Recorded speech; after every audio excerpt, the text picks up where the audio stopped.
Jeff, Yes, sir. real quick question. So it's a letter of approval and not a new permit, right? It's just an LOA? Or is it a whole new permit for this project?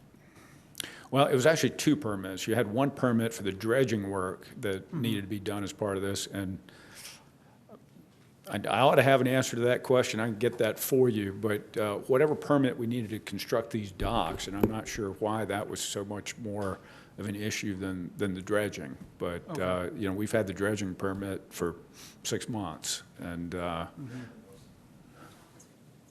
weigh in just real quick. All right, can you hear me? Yes, so it's my understanding Could you that identify yourself, please? Jonathan Atwood, Marina Manager for City of Corpus Christi. It's my understanding that the permit was tied up due to wildlife and concerns over endangered species. So the permit has been in Florida at the National Marine Fisheries Service for some time now as they finish up their end of that investigation, signing off on everything, submit back to the Corps so they can resubmit it to us with an approval. As of 29th, they had signatures on that document. We're waiting to finalize everything to get it back to the office here in Corpus Christi. So that part was a new permit? Yes. Okay. For the and I think pilot. the dredging was probably The under a dredging nationwide maintenance permit. was, yeah, right. Okay, thank Thanks, you. Jeff. Thank you. Okay, well, we're happy to finally be at a point that we can get that project out for bid. And, you know, we were a little hesitant to put it out before we had the permit in hand in case there were any issues. And, but I'm at the point I'm comfortable going ahead and advertising. Good. The People's Boardwalk, Jacobs was selected for the design on that, and that project is about at 30% design level. So we look for sometime probably maybe March, April timeframe, maybe we'll be able to get that out for bid.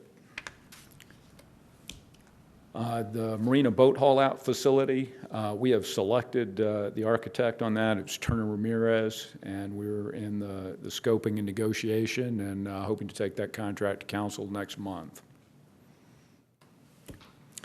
And the Boaters facility on Cooper's Alley, we selected Richter's Architects on that, and we're also hoping to bring that architectural contract on the same meeting that we take the other one in February. Flood wall upgrades, this one's currently out. Maybe don't go anywhere. We might have some questions we need you for. That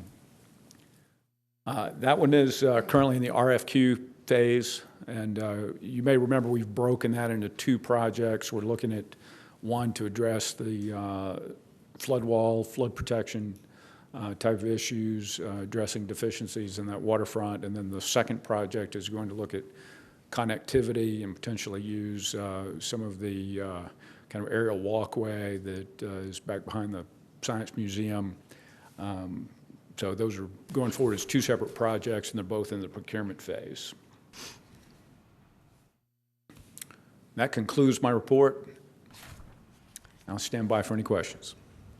I just wanted to note that there's at least two, probably three of these projects that are really important to flooding in downtown, including the levee and the Science Museum and the Art Museum, I guess. I mean, those are right at the core of what people were concerned about when they passed this. Anything else? Mr. Thomas, anything? Okay, so if that's all we have, thank you very much. Okay, thank you. Then, sounds like you're going to have a busy spring, Mr. Edmondson. Mr. Zanoni, do you have a report for us? No report today. Okay, thank you. If there's no further meeting, then this meeting is adjourned, and we'll go straight into the Type B meeting. You give us just 1 minute, we need to switch. Yes, and Just- this is still not showing my... Okay, yes, ma'am. It's okay. If you want, she just needs to switch over her machine. We're a little behind, so not that we have a whole lot of people here waiting.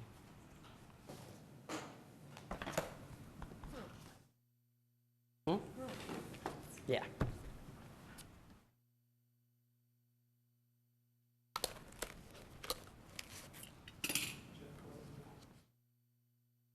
He left.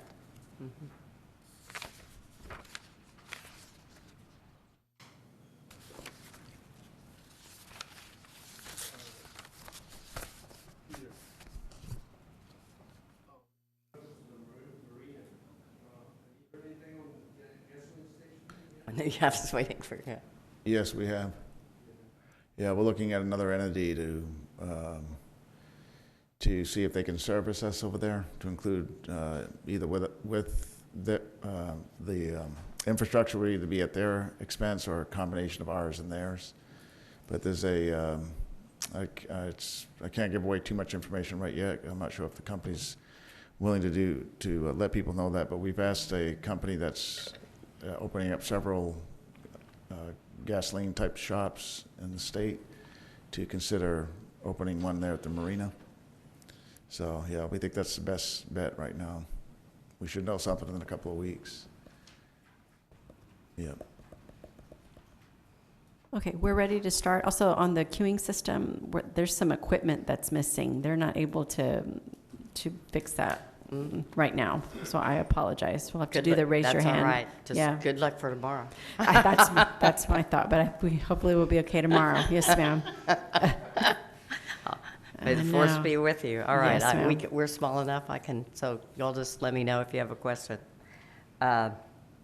Okay, this is the Corpus Christi B Corporation, Type B as we call it, meeting, and I'll call this meeting to order. Ms. Huerta, if you would be so kind as to call the roll.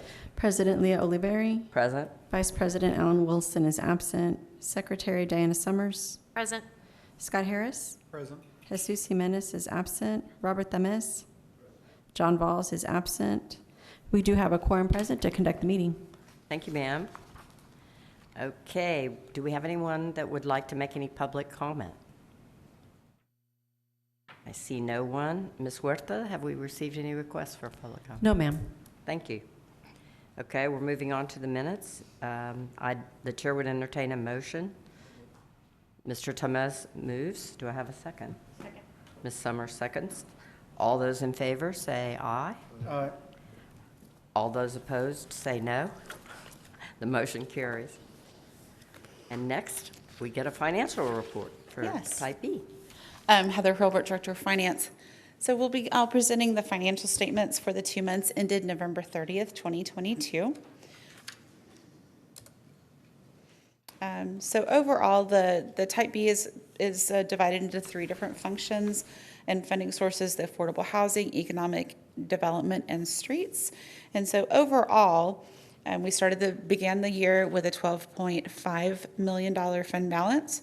Revenues year to date are $1.6 million. Expenditures year to date are $59,000, and the ending fund balance is a little over $14 million. So looking in detail at the expenditures year to date for November 30th, primarily it's for the administrative services provided by the general fund, the first payment for the Regional Economic Development Corporation contract, along with small incentives and bank charges that are shown here on this slide. So looking into the affordable housing, we do have 2 commitments. One is the infill housing incentive program, and the second is the ALMA at Greenwood. For economic development, we have several commitments that we expect to pay out between 23 and 24. And then for streets, we did have one commitment, the planned funding that was transferred over to the streets CIP for, I believe this one was for Elizabeth Street. I can't remember exactly what the project was. Sorry about that. And then looking at sales tax revenue. Do you know what the project is? Yeah. Oh, I can't remember which one it The was. projects for the streets? Yeah. Elizabeth Street and the near downtown is the first one, and the second one is an industrial park. That's right. Off of Yorktown, not too far from Bill Yeah. White, right? Several streets in that mixed-use industrial, small business type park. We're looking at doing design build on the second one, the one that was in this budget. The state law allows us to do a few streets design build. That'll expedite this year's. And Elizabeth, I think, should be close to being, if not completely designed. I don't think Jeff here, No, but it Jeff should be isn't here. coming pretty soon, Elizabeth. Yeah, and that was from the 22-year funding, and then 23 is the industrial part. It slipped my mind what it was for. Oops. And then for the sales tax revenue, we have collected about 7,000 more than what was budgeted for. Again, the October collections were a little bit below budget, but then November more than made up for what that deficit was in October. So that concludes my presentation, and I'm available for any questions. Are there any questions? Okay. And so our next item is an action item, and it's a motion authorizing an amended small business incentive agreement between the Corpus Christi B Corporation and the LIFT Fund for the loan buy-down program from October 1st, 2022 through September 30th, 2023. And the board will remember that we discussed this. We approved an agreement, but I believe Mr. Culbertson is here to give us an update on some language issues that exist. All right, good afternoon. Mike Culbertson from Corpus Christi Regional EDC. And I'm in charge now, so I can I can't, but anyway. My. Yeah, it's mine, yeah, okay. Thank you very much. You are correct. We've funded this board and Type A before it funded this for a long time. We brought the small business ones to you in November, and you approved it. Janie Barrera, who's the CEO, had been with us been with LIFT Fund forever, and with us since 2004. She retired. We have Michael Coulter as the CEO. He tried to get down here, but ultimately is unable to make it. But I have Laura Estrada, our local rep for LIFT Fund, and I talked with Michael, and so we're going through this. There was a point when every now and then when we get one of these, somebody will go back and look at it and ask for changes. And as long as they are not more than administrative, we're kind of okay with that. But Amy and I, of course it goes through Amy and she has the final say. Well, you have the final say, but it got to a point where we felt it had just gone beyond the administrative, and we wanted to come to you and get your approval to present these to you and ask for your approval or disapproval, and we'll move forward from there. So let's kind of go down through these. You can see these are in the memo. They're in the red. One of them is just basically a whereas. And what they changed was LIFT Fund anticipates over the next 12 months, of course, this would be September through October, providing interest down for approximately 60 loans and average value of $25,000 to generate 10 jobs. Remember when this was first, the whereases actually started when LIFT Fund was $250,000. So obviously we've lowered that. We're at $100,000 now.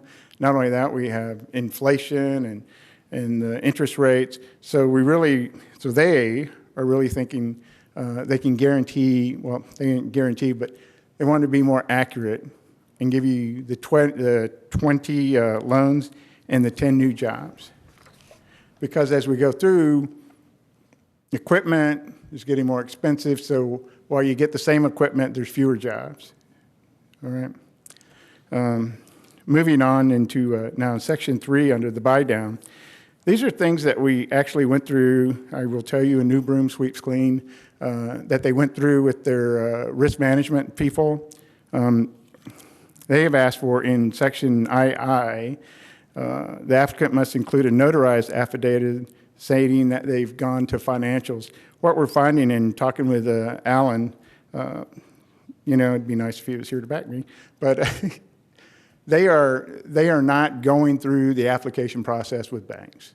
Banks are talking to them, they're realizing they can't help them, and they're moving them, they're saying, you need to go talk to Laura at LIFT Fund over at Del Mar. That's what they're doing. So we're not really seeing this notarized portion because it's just a movement, just when they're talking to them in the very first part of the loan process. And then in Section IV4, they're looking for prior to closing the loan, they'll be sending that, the loan closing fee. We actually don't do that, and we've actually never done that. And these are some of the things, for example, this and 5V, we're finding had not been done. And so to marry what we're really doing with the agreement, they have asked us to strike these. First off, prior to closing the loan, they will do the buy down, and then the response of 2 days for attachment A. And I'll be honest, I do not do this. In fact, when it popped up, I was actually surprised because I do loans, and we get in the car once a year and go through all the people that have gotten loans that year. And I go through to make sure, that they exist, that they're working, that they're still open, and things like that. The last one, number 7, when we first started, Lift Fund at the time, Axion, was not all that big, and the board at the time asked for a board member.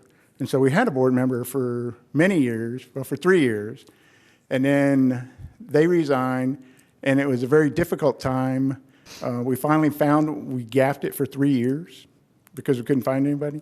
And Miss Napka did it. And in fact, my wife and I would go, when I was in flight school, I would come in here and take her to Snapka's over on Lefford. But anyway, now she is terming out. And so they're looking for somebody. Remember, Lift Fund is now in how many states? 17 states. So the influence of Corpus Christi and this project on theirs is somewhat less. Also, they're not against someone. They're not against that, but as a requirement of the problem. They've already approached somebody else in the community, and they said no, because it's in San Antonio. You go up, it's not easy. I have a board, and it's not easy getting them here when they're in town. So,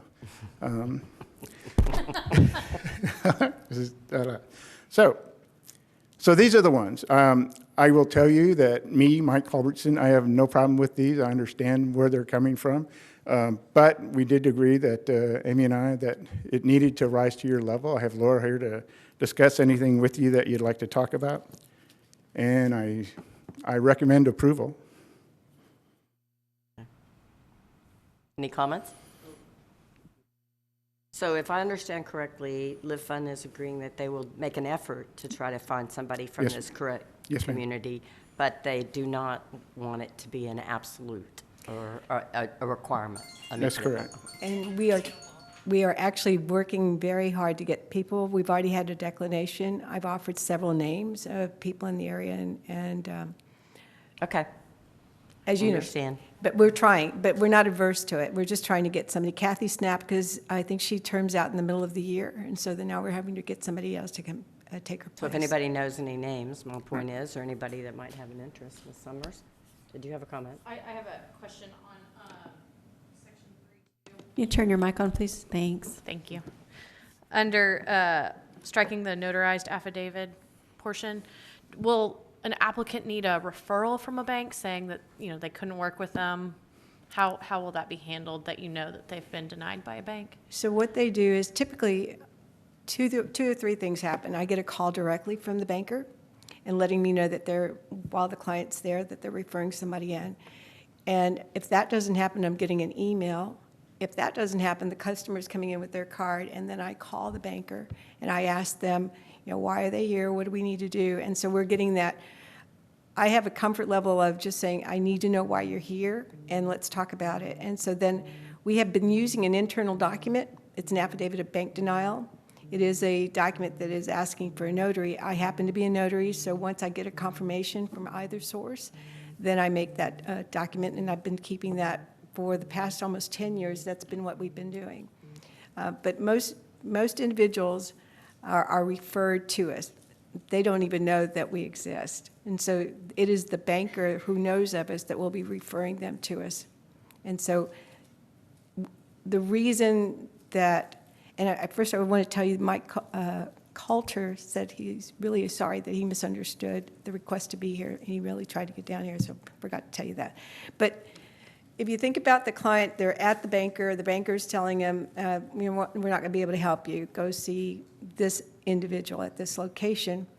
They're not actually, and I think the last time I was here, I said they're getting a soft no. They don't realize that they're being told no. They may be offering them a personal loan versus a business loan. So that's the alternative for them at that point. So they're not getting an affidavit of bank denial from the bank, and if they haven't processed the loan application, they're not going to get a letter of declination from the bank because they've not processed it. So then what they're doing is offering, come to me, I can give you, we said, as an alternative, if they will come with an affidavit that they've gone to the bank, they got denied, or were not offered a business loan, then we would accept that. It's an administrative task for them to get a notary if they can't find me. We don't have but one notary at the Small Business Development Center outside of my notary. Ann Fiorova, the director, is the only notary in there. So if they've been declined and they're not able to get an affidavit of bank denial, they're already a bit humiliated, if you want to use that word, because now they've got to go someplace else. And that's a cost, I've noticed, between $6 and $12. So now they got to pay out of pocket, go find a notary. So what we're saying is we would be agreeable to the affidavit of denial, handwritten by the client, without a notary. That was the request. Yep, and me doing that background check as well. I'm typically the only one there when I'm talking to the client. And so I'm actually making that verification. And I think the last time I also said to Alan that if I felt like they weren't supposed to be there, I would send them back to the bank with the reasons the bank should be helping them. Because sometimes the business client does not understand what questions to be asking and what information to show the banker that would make them a viable candidate for a loan at their bank. Okay. It's a long answer, sorry. One of my concerns was, and I'll tell you that Mike and Amy reached out to me, and one of my concerns was that I didn't think we wanted to be the lender of first choice, you know, and so I suggested we didn't want to necessarily get in the banking business, if you will, and compete with the local lending community, which is very important to us. So I asked them to talk to Alan about that, and I believe you followed through with him, and he understood the issues here about multiple runarounds, if you will, for the small client. Yeah. If that helps. No, I understand.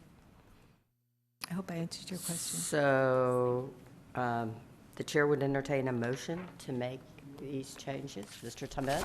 I'll second. Okay, have a second. From Mr. Harris, all those in favor say aye. Aye. Aye. All those opposed say no.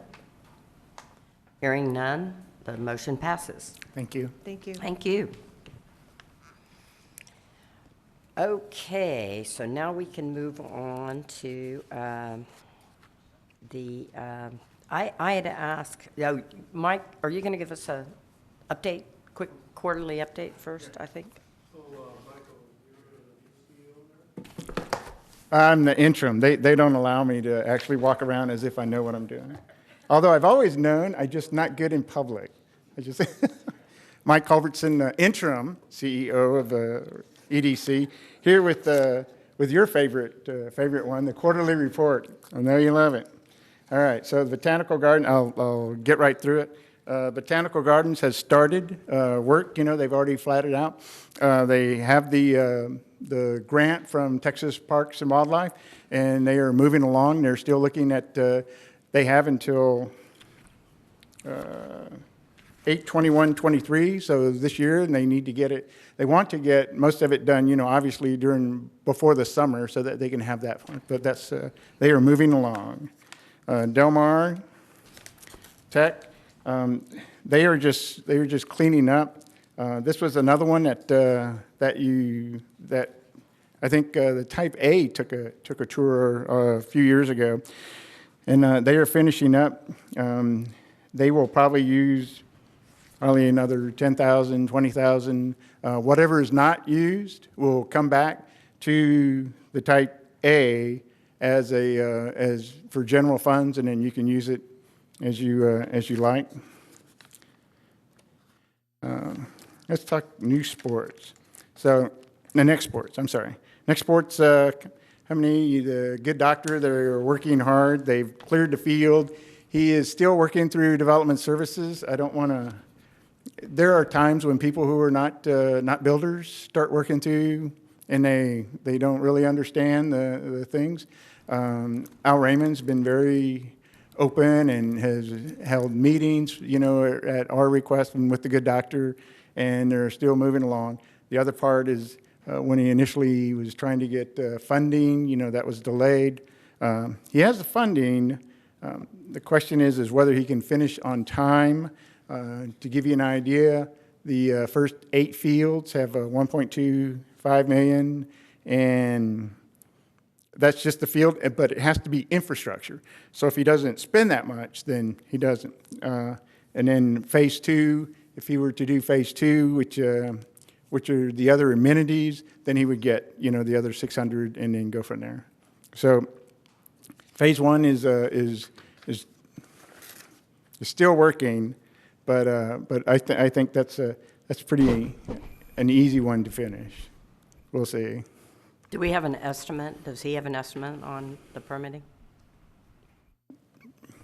No, we don't. In fact, Constance and I pulled the agreement because we're a little worried on this Yes. on the progress of this project. I have it here with me. And in the agreement, they were also supposed to show the city manager by December 31, 2022. They have their funding for the entire project, which they haven't done yet. So we're going to be going to the site and talking to Dr. Kingsley. Right, Because frankly, we're not too happy with the progress. right. Yeah. Thank you.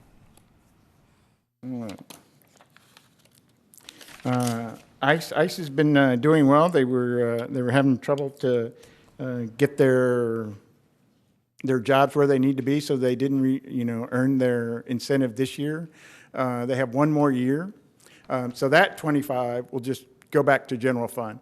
What we'll do is Heather and I, and now Joe, will get together and figure out what monies are left over from the small business, from this, from any other ones that were unspent. We will come back to you with either in type A, I think they're all in type B this time though, and do an accounting, or I don't know if we can go through you anymore, do an accounting switch to where they go into general fund so that you have those to allocate again. So it goes back to the fund balance, is what you're saying? Right. Yeah, okay. Now, to get next year's, this year's, he has to be in compliance for last year and this year, okay? So if it said you had to do 4 last year and 4 this year, he has to have 8. You can't, not just. Right, he doesn't get a free Right. ride on. A&M Industrial, this is where we went this time, and it just kills me that you can do soil sample testing with a cup of soil. The slide, or the whatever, I mean, they just had this cup of soil. It was just amazing to me that somebody could do that. They are just doing well, 800,000 left in the rest of the year. They believe they'll be finished up in the summer, because that perfect time, less of a caseload and going through there. This is the last time you'll see, the Lone Star. I'm sorry. Lone Star is going along. We've paid out, not very much, 119.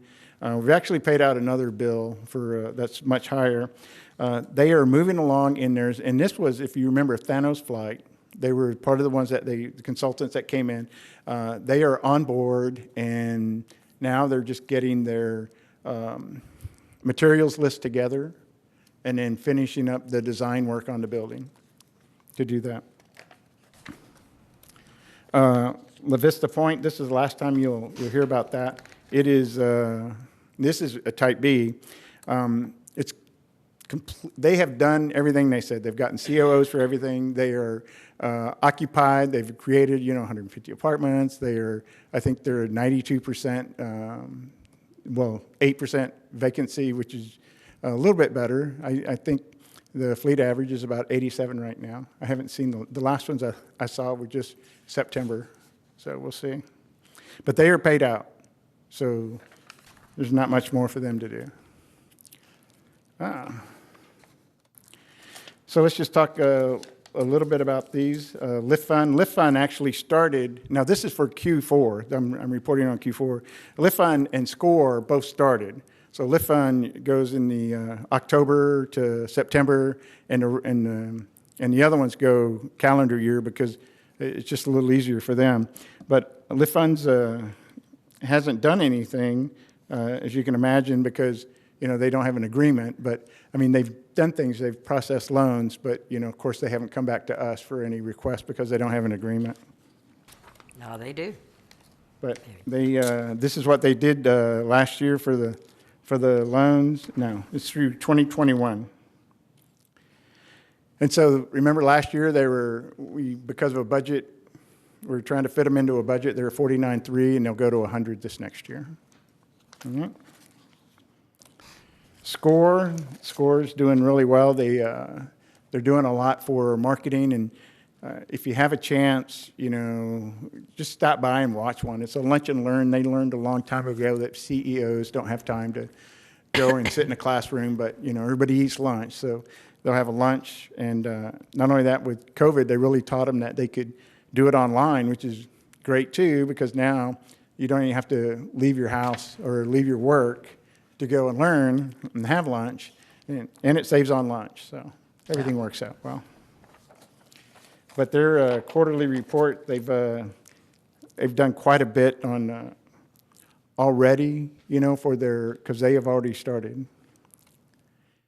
Now let's talk about the interns. The interns are finishing up. It's Del Mar and then A&M. So Del Mar, it's in your sheet. They have 21 students. We did have a frank discussion on who could get interns. We had talked about nonprofits for a while, but now we're really looking at nonprofits in support of business, not only small business. That was an easy one. That's what it's done. But at some point I had come to the board, I think as a type A, and asked about nonprofits, as long as nonprofits were helping small businesses. And so this is what we're doing. So they had 21 students, 15 businesses, created 2 permanent jobs. We're really looking forward to... I'm seeing 7. 7? Oh, total. Yeah. Total. Maybe I'm not understanding the... Okay, no, the first one was a quarter. I'm sorry. Okay. Okay. Gotcha. I was whipping through too fast, too quickly. But they're doing a lot, and they're trying the same with Dr. Leslie Mills at A&M, trying to engage people. We increased the amount. Of course, that amount won't take effect until this year. So the amount of pay for from type A, type B, and so we'll see how they work through this. And I think it's an important part of how we can best utilize this program. And I think this is a program just like maybe a couple of the other ones that we really need to look at this year. We talked about COVID, we talked about all that. Well, this is puts and takes, and I don't know. I think maybe it's. I don't think it's come up here and just talk about it. I think it's almost a workshop. Where you want to go with Type B funds in small business grants. So, because we've done these for a long time, and I mean, CRC's a little newer, PTAC's a little newer, but the internships, SCORE and Lift Fund, Acciona at the time has been with us for a long time. When your first tour through here. So I am kind of curious on that note. Over the years, have we seen a decrease in permanent jobs created?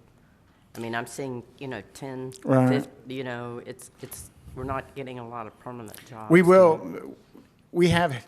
I will grant you that we used to have much more. Yeah. But it's not down to where it's just zero now. No. Yeah.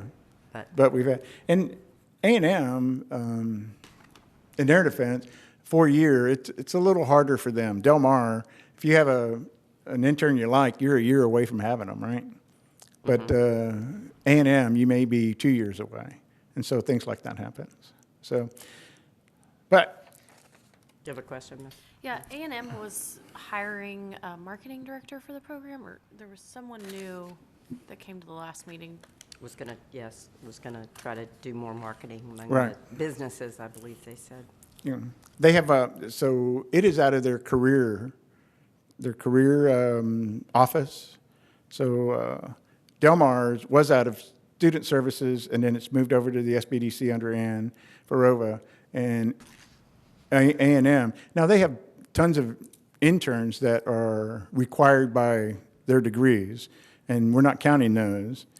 These are the ones that, and they're run out of student services under Leslie. So yes, they hired a marketing person to try to get more opportunities and to inform people, what these are. Every now and then you just need a big marketing plan to tell everybody, hey, this is out there, and re-energize for whatever reason. Would it be worthwhile to see kind of a quarterly update on the progress? And if we're seeing some success with that new position, maybe that gets mirrored in Delmar, or Sure. I'll ask that. to try and grow those programs back?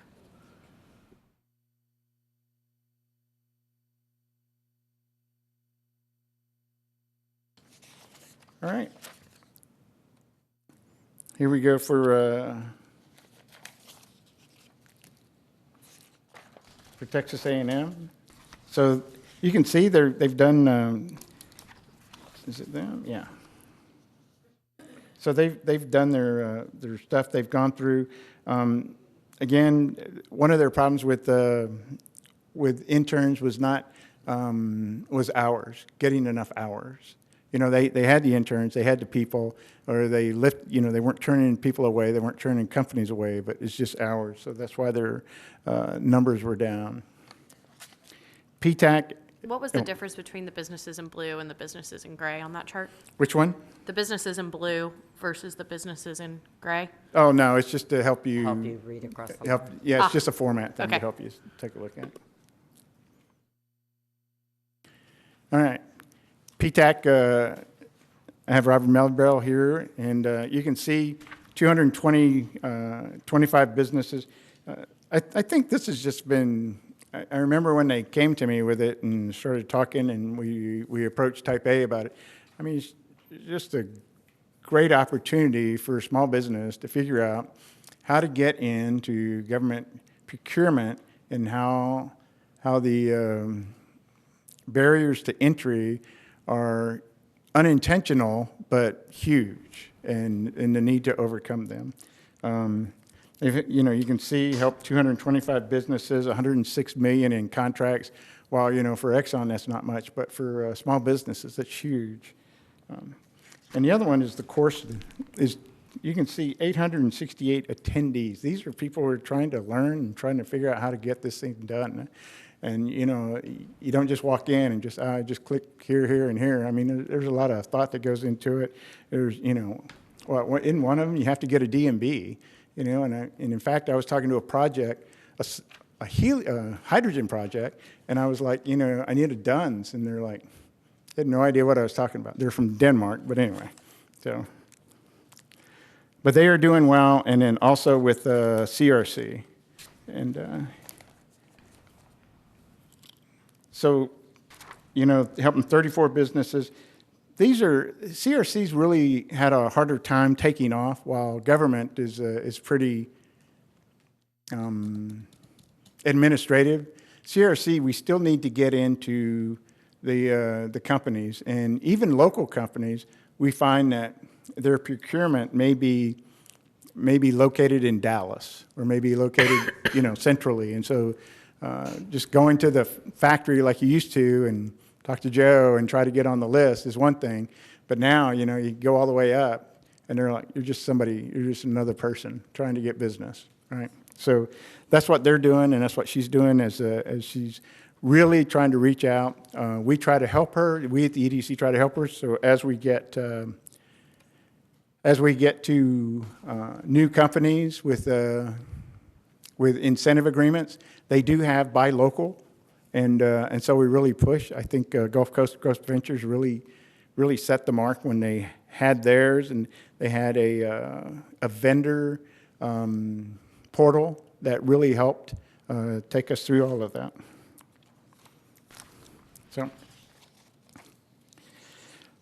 So this is their fourth quarter results. 495,000, 494,000, 34. Let's see, and then the Small Business Development Center, the SBDC, thank you very much, supply 150,000, which funds about 3.5 counselors. If you didn't do it with the legislature taking their funding away, actually we had hoped, they had hoped for a time that it was going to be just for a session, but it's almost codified now to that money's not coming back. So they use this money, and during COVID it was very important, and even now as we go into inflationary things, and I think you'll see fewer small businesses and the need to save what we have. But you can see how many clients they have, all the time, 176 as they go through. I mean, these people, who doesn't want to start a business? I don't, but anyway, who doesn't? But trying to find out how you do it. When I first got to the EDC, I looked up and we had a site on our page on our website saying, "Hey, should you be in business?" And ask 10 questions, and it was like, no. If you have passion, you will run through those 10 questions. You don't need the 10 questions. This isn't like the career counselor used to say, "Hey, wow, you could be enlisted in the Navy." So they have that. So any questions? We will find out about the marketing effort on those. Thank you for your time. Thank you for your support of small business. And have you ever thought about repurposing the seawall money? Like we did with Type B? Well, you could, No, I mean when it expires.